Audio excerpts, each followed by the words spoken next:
রাধে রাধে, জয় গীতা। তা দেখুন, নিমবার্ক গীতা শিক্ষা কেন্দ্র। আমি একটু কালারটা একটু চেঞ্জ করি, নাহলে এখানে এটা বোঝা যাচ্ছে না।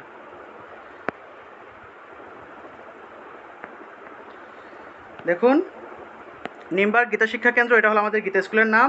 সাপ্তাহিক গীতা পাঠ, সনাতন ধর্ম ও নৈতিক শিক্ষা কার্যক্রম। ঠিক আছে, এটা হলো আমাদের সিলেট নিমবার্ক আশ্রমে অবস্থিত। কখনো যদি আপনারা সময় পান, প্রতি শুক্রবার সকাল 10টায় ক্লাস হয়, আপনারা অবশ্যই আসবেন।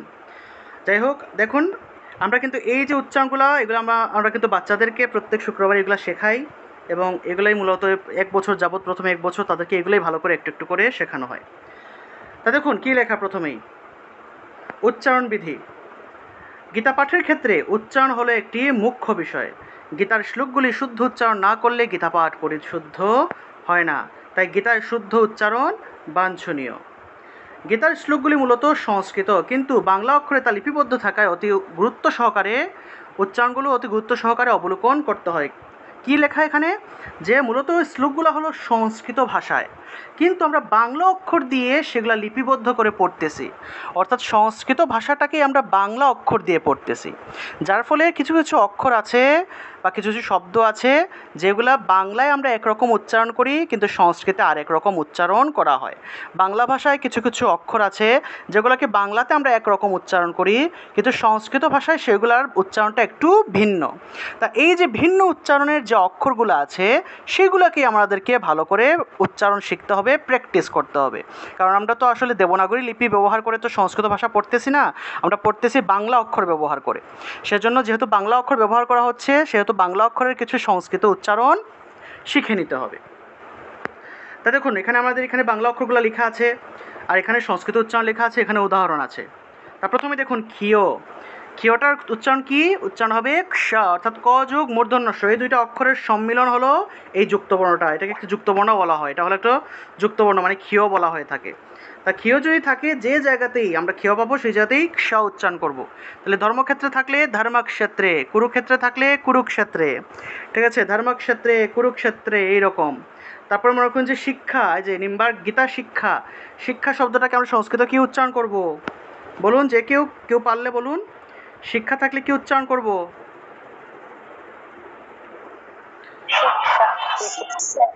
শিক্ষা, শিক্ষা। মূর্ধন্য ষ আছে, তো মূর্ধন্য ষ থাকায় জিহ্বা উল্টে স উচ্চারণ করতে হবে। শিক্ষা, শিক্ষা, এইভাবে। তাহলে শিক্ষা থাকলে শিক্ষা, শিক্ষা থাকলে শিক্ষা। ঠিক আছে, হ্যাঁ। তারপরে দেখুন অক্ষর, এই যে অক্ষর শব্দটাকে সংস্কৃতে কি উচ্চারণ করতে হবে?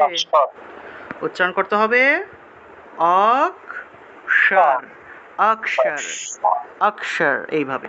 অর্থাৎ যে জায়গাতেই এই ক্ষীয় অক্ষরটাকে পাবো, সেই জায়গাতেই ক এবং মূর্ধন্য ষতে ভেঙে উচ্চারণ করতে হবে। অক্ষর, রক্ষা, রাক্ষস, রাক্ষস, রক্ষা। ঠিক আছে, শিক্ষা, শিক্ষা। দেখবেন যারা হিন্দিতে কথা বলে তারা কিন্তু শিক্ষা বলে না, হিন্দিতে যারা কথা বলে তারা কিন্তু শুদ্ধ উচ্চারণটা করে, তারা উচ্চারণ করে কি? শিক্ষা, শিক্ষা, রাক্ষস, রাক্ষস, রক্ষা, রক্ষা, এইভাবে। অক্ষর, অক্ষর, এইভাবে উচ্চারণ করতে হবে। তারপরে দেখুন হ যোগ ম, এখানে আরেকটা যুক্তবর্ণ আছে, এটা ক্ষীয়র মতো দেখতে। ঠিক আছে, এটা মূলত হ এবং ময়ের যুক্তবর্ণ। তা এই যুক্তবর্ণ থাকলে আমাদেরকে মূলত মনে করুন যে ব্রাহ্মণ আছে, আমরা বাংলায় ব্রাহ্মণ, তো সংস্কৃত উচ্চারণটা হবে ব্রাহ্মণ, ব্রাহ্মণ। ঠিক আছে, ব্রহ্মা আছে, উচ্চারণ হবে ব্রহ্মা, ব্রহ্মা, এইভাবে উচ্চারণটা হবে। অর্থাৎ মটাকে আগে উচ্চারণ করতে হয়, যদিও এখানে যুক্তবর্ণের ক্ষেত্রে হটাকে আগে লিখে তারপরে ম লেখা হয়, কিন্তু উচ্চারণের ক্ষেত্রে মটাকে আগে উচ্চারণ করতে হয়, কারণ ম হলো একটা স্পর্শ বর্ণ। এটা হলো ব্যাকরণের একটা নিয়ম আছে, যে স্পর্শ বর্ণগুলোকে আগে উচ্চারণ করা হয়ে থাকে। তাই এই জন্য আমরা মটাকে আগে উচ্চারণ করব, হটাকে পরে উচ্চারণ করা হয়ে থাকে। ক থেকে ম পর্যন্ত যে 25টা বর্ণ আছে, এই 25টা বর্ণকে স্পর্শ বর্ণ বলা হয়ে থাকে। তা দেখুন, তাহলে ব্রাহ্মণ থাকলে ব্রাহ্মণ, ব্রহ্মা থাকলে ব্রহ্মা। ঠিক আছে, ব্রহ্মা, ব্রাহ্মণ, ব্রহ্ম থাকলে ব্রহ্ম, ব্রহ্ম, এইভাবে উচ্চারণ করতে হবে। তারপরে দেখুন দন্তস্ব থাকলে স উচ্চারণ করতে হয়, স। অর্থাৎ আমরা যখন গান গাই, সারেগামা বলি, সারে গামা পাধা নি সা, সেই সায়ের ক্ষেত্রে যে দন্তস্ব ব্যবহার করি আমরা স, এই দন্তস্ব আমরা তো সারেগামা কিন্তু বলি না, সারেগামা পাধা নি সা, সা কিন্তু বলি না, এক্ষেত্রে আমরা স উচ্চারণ করি, সা উচ্চারণ করি। তা সেজন্য দন্তস্বটাকে অবশ্যই স হিসেবে উচ্চারণ করতে হবে, ইংরেজি এস ও স এর মতো। তাহলে এখানে এই ক্ষেত্রে উচ্চারণটা কী হবে? আমরা সংস্কৃত বলি, তার স উচ্চারণ হবে না। বাংলায় সংস্কৃত বলি, তাহলে সংস্কৃতি কি উচ্চারণ হবে? সংস্কৃতি কি উচ্চারণ হবে এটার? সংস্কৃত এই সংস্কৃত শব্দটা কি আমরা সংস্কৃত ভাষায় কীভাবে উচ্চারণ করব? সংস্কৃত, সংস্কৃত, সংস্কৃত, সা উচ্চারণ হবে, সা, সা। ঠিক আছে, সর্ব, সবাই, সর্ব, সকলা, সকলা। ঠিক আছে, এই যে উদাহরণ হিসেবে সর্ব, সর্বম লেখা আছে, তাহলে সর্বম, সর্বম, স এর মতো উচ্চারণ হবে, সা, সা, এইভাবে। আচ্ছা, তারপর অন্তস্থ জ, অন্তস্থ যে জায়গাতেই পাবো সেই জায়গাতেই ইয় উচ্চারণ করতে হবে, ই এবং অ এর মতো উচ্চারণটা আসবে, ইয়া, ইয়া। তাহলে যদা, যদা থাকলে ইয়াদা, ইয়াদা। যুযুৎসব, গীতার প্রথম অধ্যায়ের প্রথম শ্লোকের মধ্যে একটা অক্ষর আছে, ধর্মক্ষেত্রে কুরুক্ষেত্রে সমবেতা ইয়ুৎসবঃ, যুযুৎসব আছে, উচ্চারণ হবে ইয়ুৎসবঃ, অর্থাৎ অন্তস্থ জ থাকলে ইয় এর মতো উচ্চারণ হবে, ইয়ুৎসব, ইয়ুৎসব, এইভাবে উচ্চারণটা হবে। জ থাকা মানেই যে জায়গাতেই জ পাবেন সেই জায়গাতেই ইয় উচ্চারণ করবেন। ঠিক আছে, তারপরে লুপ্ত অ, লুপ্ত অ, যে জায়গাতেই লুপ্ত অ মানে হলো এই হসন্ত, যে উপরের মাত্রা ছাড়া যে হটা থাকে সেটাকে লুপ্ত অ বলা হয়। এই হয়ের উপরে মাত্রা চলে আসছে, এটাকে একটু কেটে আপনারা একটা মাত্রাহীন হ লিখে দিবেন এখানে। ঠিক আছে, এখানে একটা মাত্রাহীন হ লিখবেন। মাত্রাহীন হ হলো লুপ্ত অ, মাত্রাহীন হকে লুপ্ত অ বলা হয়ে থাকে। এই হয়ের উপরে মাত্রা চলে আসছে, ঠিক আছে, এটা একটু আপনারা কেটে সাইডের দিকে এরকম লুপ্ত হ একটা লিখে ফেলবেন, কেমন? তাহলে দেখুন, লুপ্ত অ থাকলে মূলত এটার উচ্চারণ লুপ্ত অ মানে কি? লুপ্ত হয়ে গিয়েছে, যে অ এর উচ্চারণটা লুপ্ত হয়ে গিয়েছে। তাহলে শ্রেয়োহম, এইভাবে উচ্চারণটা হবে, অর্থাৎ হালকা অ এর মতো একটা উচ্চারণ আসে, পূর্ণ অ আসবে না, হালকা একটা অ এর মতো একটা উচ্চারণ আসবে, উজ্জ থাকবে, উজ্জ থাকবে উচ্চারণটা। তাহলে শ্রেয়োহম, শ্রেয়, এই যে শ্রেয় উচ্চারণ করলে শ্রেয় হহম আছে, মনে করেন যে শ্রেয় হহম আছে, এটা হল লুপ্ত। তাহলে শ্রেয় হহম থাকলে উচ্চারণ হবে শ্রেয়োহম। ঠিক আছে, এটা আপনাদের স্লাইডের মধ্যে আমি ঠিক করে সুন্দর করে দেখিয়ে দিয়েছিলাম, স্লাইডের মধ্যে শুধু উচ্চারণ হবে গুহ্য, গুহ্য, উচ্চারণটা হবে গুহ্য, গুহ্য। তারপর অনুস্বার, অনুস্বার খুব ইম্পর্টেন্ট। অনুস্বার যদি কোনো একটা শব্দের শেষের দিকে থাকে তাহলে ময়ের মতো উচ্চারণ হয়, হসন্ত ম। মনে করেন যে সর্ব, এই সর্ব শব্দের ক্ষেত্রে সর্ব অনুস্বার আছে, তাহলে এই ক্ষেত্রে ময়ের মতো উচ্চারণটা হবে সর্বম, সর্বম। আর অনুস্বার যদি শব্দের মাঝখানে থাকে তাহলে নয়ের মতো উচ্চারণটা আসে, তাহলে সানশায়া, সানশায়া, সানশায়া, এইভাবে উচ্চারণটা হবে। ঠিক আছে, সর্বম সানশায়া, এইভাবে উচ্চারণটা হবে। অনুস্বার শব্দের মাঝখানে থাকলে নয়ের মতো একটা উচ্চারণ আসে, আর শব্দের শেষে থাকলে ময়ের মতো একটা উচ্চারণ আসে। ঠিক আছে, এটা হলো অনুস্বারের উচ্চারণ। এছাড়াও অনুস্বারের আরও অনেক অনেক উচ্চারণ আছে, আর অনেক নিয়ম আছে। আপাতত আপনারা বেসিক শুধুমাত্র এই দুইটা উচ্চারণ শিখেন, আস্তে আস্তে বাকিগুলো শিখবেন। তারপরে বিসর্গ, বিসর্গ যদি কোনো শব্দের শেষে থাকে তাহলে পূর্ণ হ উচ্চারণ করতে হয়। ঠিক আছে, কোনো একটা বাক্যের শেষে যদি থাকে, মনে করেন যে কোনো একটা শ্লোক আপনি পড়ছেন, একটা শ্লোকের একদম শেষে এরকম সর্ব আছে, বিসর্গ আছে, তাহলে উচ্চারণটা হবে সর্বহ, অর্থাৎ হয়ের উচ্চারণটা পূর্ণরূপে হবে। কোনো একটা বাক্যের বা কোনো একটা লাইনের একদম শেষে শব্দের সাথে একদম শেষে যদি বিসর্গ থাকে তাহলে পূর্ণ হ উচ্চারণ হবে, সর্বহ, সর্বহ। আর যদি শব্দের বা বাক্যের মধ্যে থাকে তাহলে অর্ধ হ উচ্চারণ হয়, ওম নমঃ ভগবতে, এইভাবে, ওম নমঃ ভগবতে, ওম নমঃ ভগবতে, এইভাবে। এই যে বিসর্গ থাকায় লুপ্ত, এখানে হ উচ্চারণটা উজ্জ থাকবে, অর্থাৎ হসন্তযুক্ত একটা হ উচ্চারণ হবে। ঠিক আছে, হসন্তটা আমরা একটু পরে দেখছি, হসন্ত জিনিসটা কি। যদি হসন্ত থাকে তাহলে একসাথে উচ্চারণ করতে হয়, তাহলে ওম নমঃ ভগবতে, তবে দুঃখ, দুঃখ। ঠিক আছে, একটা জিনিস মনে রাখবেন, যদি বিসর্গ থাকে শব্দের মাঝখানে তাহলে তো হ উচ্চারণ আসবে, পাশাপাশি এই যে বিসর্গের পরের যে অক্ষরটা আছে সেই অক্ষরটাকেও সাথে সাথে ধরতে হয়। তাহলে ওম নমঃ ভগবতে, ওম নমঃ ভগবতে, ওম নমঃ ভগবতে, এইভাবে। তারপরে দুঃখ, দুঃখ, অর্থাৎ দুঃখ বলার সাথে সাথে খটাকে ধরতে হবে, দুঃখ, দুঃখ, এইভাবে। ওম নমঃ ভগবতে, ওম নমঃ ভগবতে বাসুদেবায়, বাসুদেবায়, এইভাবে।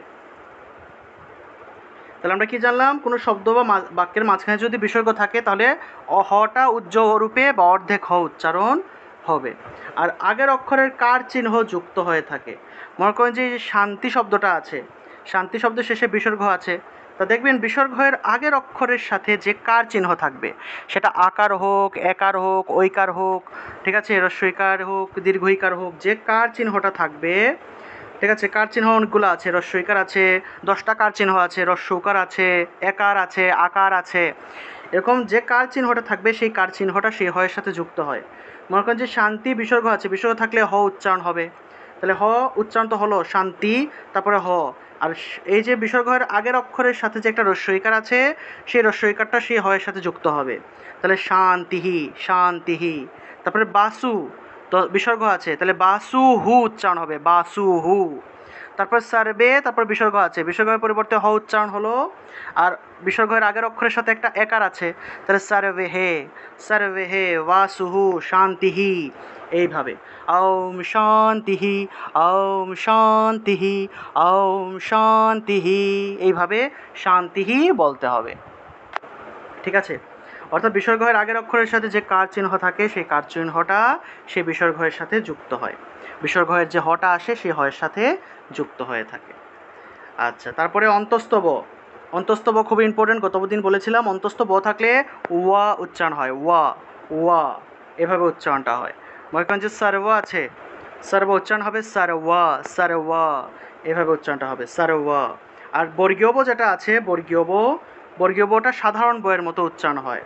অর্থাৎ সাধারণ ব কীভাবে, আমরা সাধারণত ব যেভাবে উচ্চারণ করি, মনে করেন যে বৃহস্পতি, বৃহস্পতি, ব্রহ্মা, ব্রহ্মা, যে বয়ের অফলা যে বটা থাকলো এটা হলো বর্গীয় ব, বয়ের রিকার যে বটা থাকলেও সেটা হলো এই বর্গীয় ব, ঠিক আছে।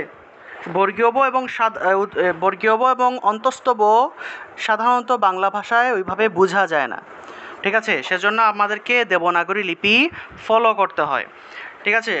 নর্মালি আপনাদের মনের মধ্যে প্রশ্ন আসবে যে আমি গীতা পড়ার সময় কিভাবে বুঝবো যে কোনটা অন্তস্থ ব আর কোনটা বর্গীয় ব, এটা আমি বুঝবো কিভাবে, কারণ অন্তস্থ ব থাকলে ও উচ্চারণ করতে হয়, আর বর্গীয় ব থাকলে সাধারণ ব এর মতো উচ্চারণ করতে হয়।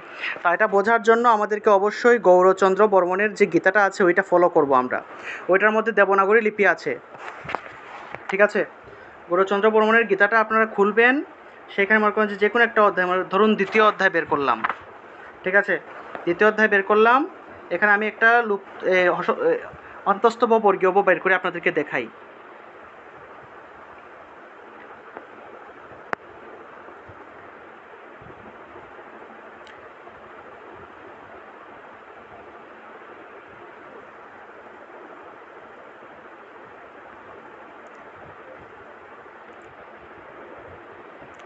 আচ্ছা, এখানে দেখাই আপনাদেরকে, ধরুন এই যে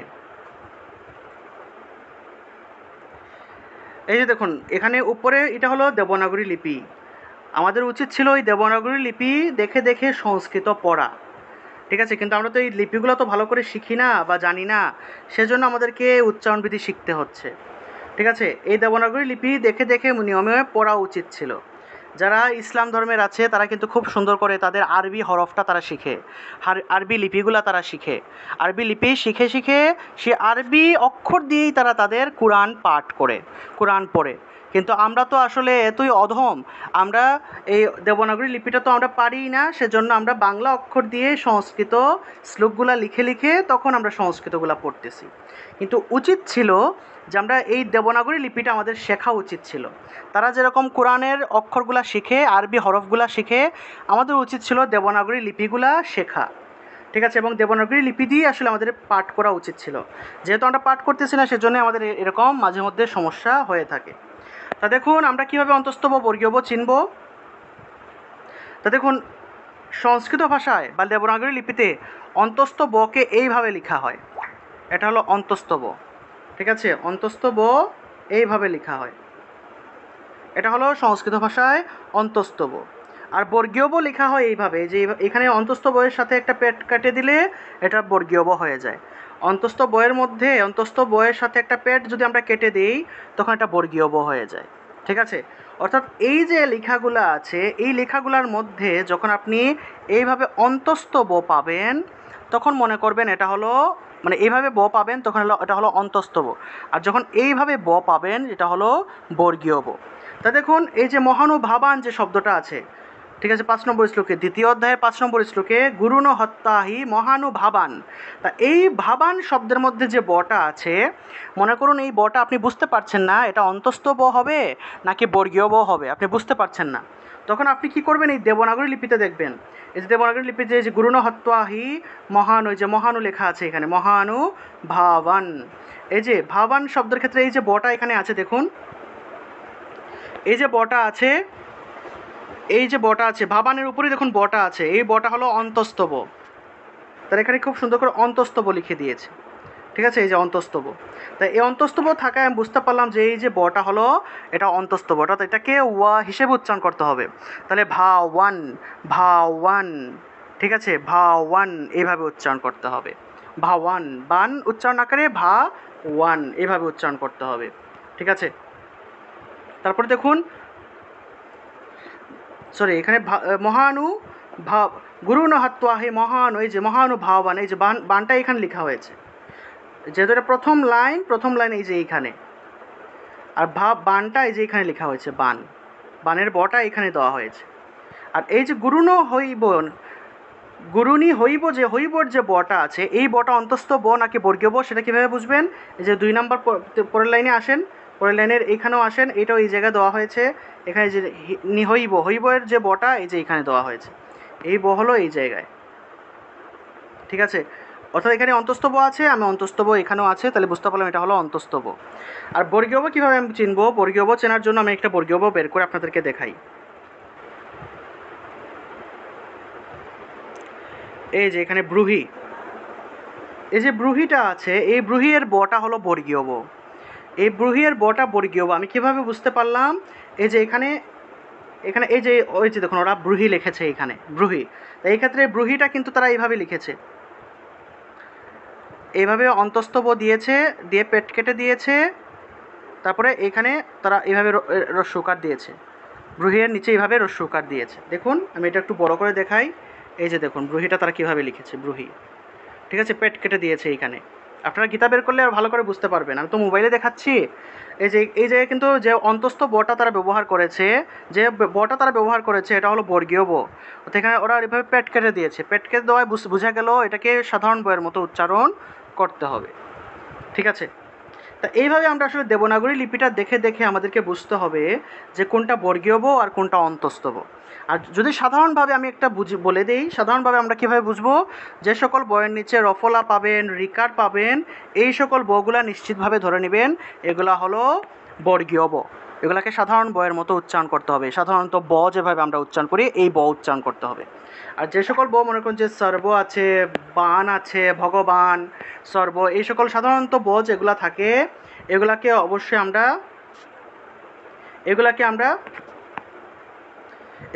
এই যে বান, সর্ব এরকম যে শব্দগুলো পাবো এগুলো হলো অন্তস্থ ব, এগুলাকে ওয়া হিসেবে উচ্চারণ করতে হবে। ভগবান, সারে ওয়া, ভগবান এইভাবে উচ্চারণ করতে হবে। ঠিক আছে, আমরা বুঝতে পারছি তো? তা এইভাবে আমরা অন্তস্থ ব এবং বর্গীয় বটা দেবনাগরী লিপি থেকে দেখে নিব, কেমন? আচ্ছা, তারপরে দেখুন তয়ের নিচে বফলা, তয়ের নিচে বফলা থাকলে তুয়া উচ্চারণ হবে, ত যুগ উ যুগ অন্তস্থ। ঠিক আছে, বফলা থাকলে উয়া উচ্চারণ আসে, তাহলে তয়ের নিচে বফলা আছে উচ্চারণ হবে তুয়া, তুয়, আর অনুস্বার আছে, অনুস্বার থাকলে ম উচ্চারণ হয়, তাহলে তুয়াম, তুয়াম উচ্চারণ হবে।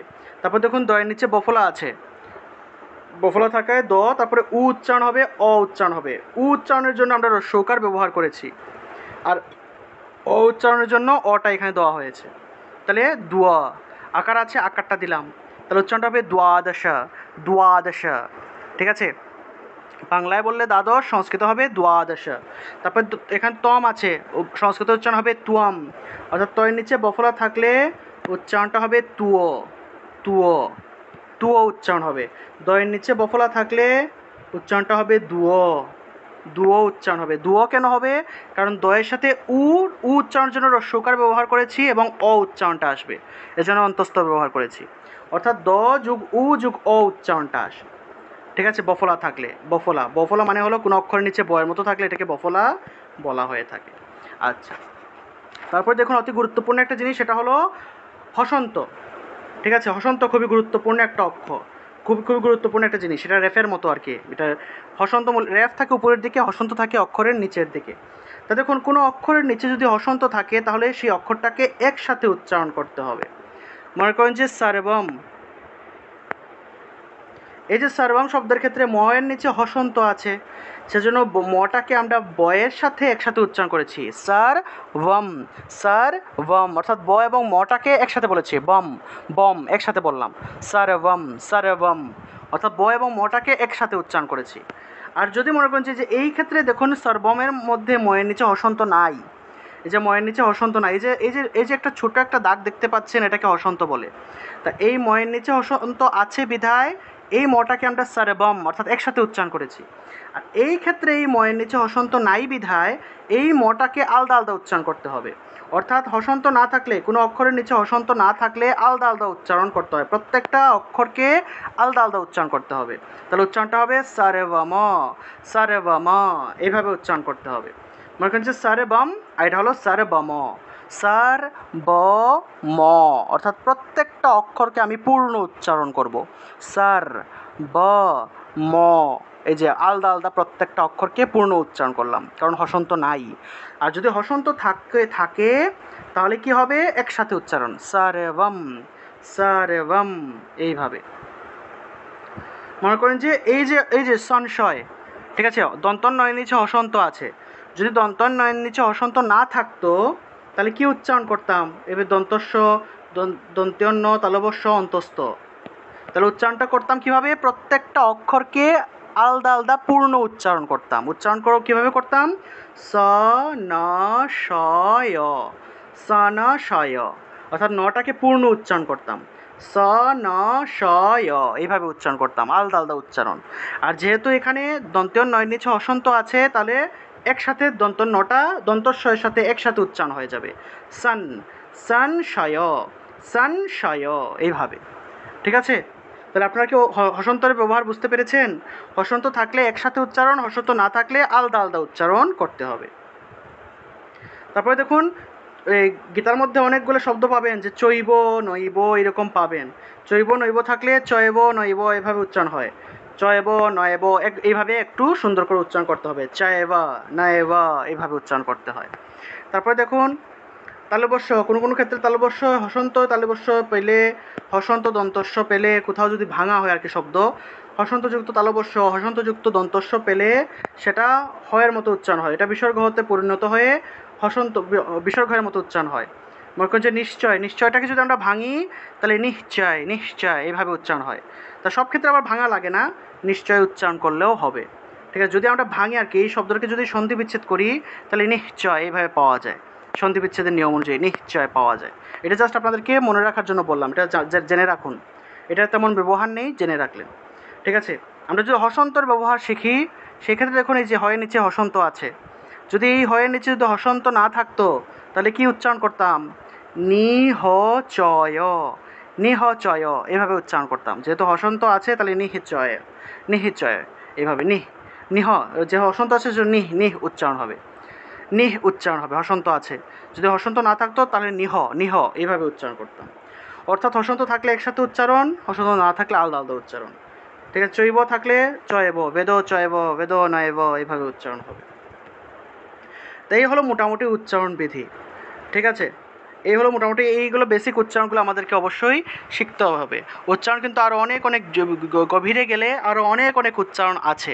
আপাতত যেহেতু একদম আপনার নতুন অবস্থায় এই বেসিক উচ্চারণগুলো আপনাদেরকে শিখে আরম্ভ করতে হবে। প্রথম অবস্থায় এই বেসিকগুলো আপনাদেরকে শিখতে হবে, প্রাথমিকভাবে এগুলো ভালো করে শিখে প্র্যাকটিস করতে হবে। যখন এগুলো শিখতে শিখতে আপনারা অনেক ভালো পর্যায়ে চলে যাবেন, তখন আরও গভীরে আরও অনেক ডিটেলস উচ্চারণ আছে। তা অবশ্যই আপনাদেরকে এই উচ্চারণগুলো ভালো করে প্র্যাকটিস করতে হবে, এগুলো হোমওয়ার্ক করতে হবে, এগুলো উচ্চারণ করে আমাকে পাঠাতে হবে, কেমন?